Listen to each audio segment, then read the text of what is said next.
This is a video showing the capture of sound using the 550 interface in SPARKvue. I have attached to my 550 interface a sound sensor. This sound sensor allows the capture of the waveform of sound. And I have that attached to port A on my interface. So I will configure port A, or channel A, by clicking on the unconfigured button here. And then I'll get a list of the sensors that I can configure that for.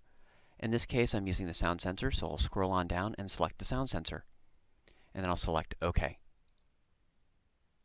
Once I've done that, on the lower right-hand side, I'll select Build.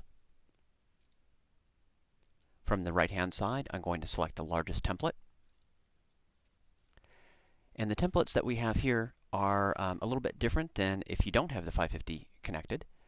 We're going to select the oscilloscope from the bottom.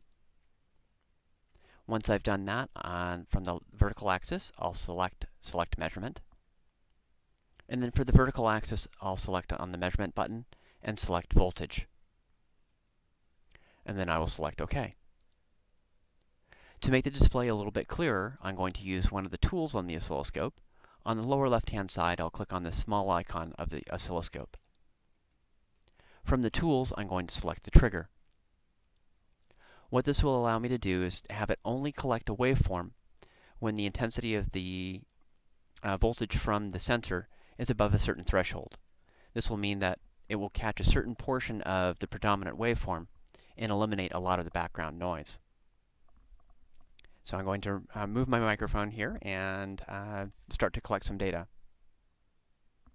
I'll start collecting data by clicking on the green arrow on the lower left-hand side.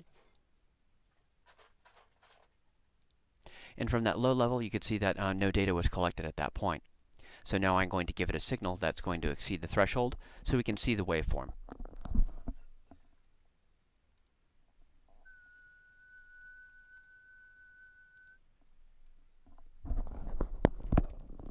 If you want to capture the waveform after collecting the data, simply click on the Stop button while you're collecting the data, and the waveform will be preserved.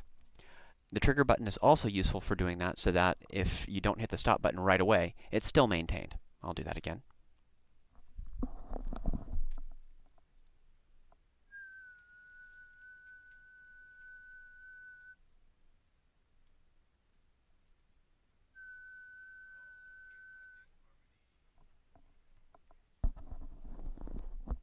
So we've captured a waveform here that has had the intensity switch off a little bit here, but you can see the regular waveform.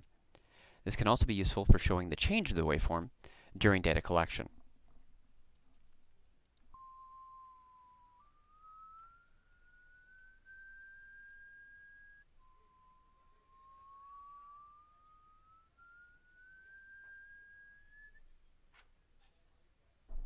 And this has been a short video showing the collection of sound through the 550 interface in SPARKvue.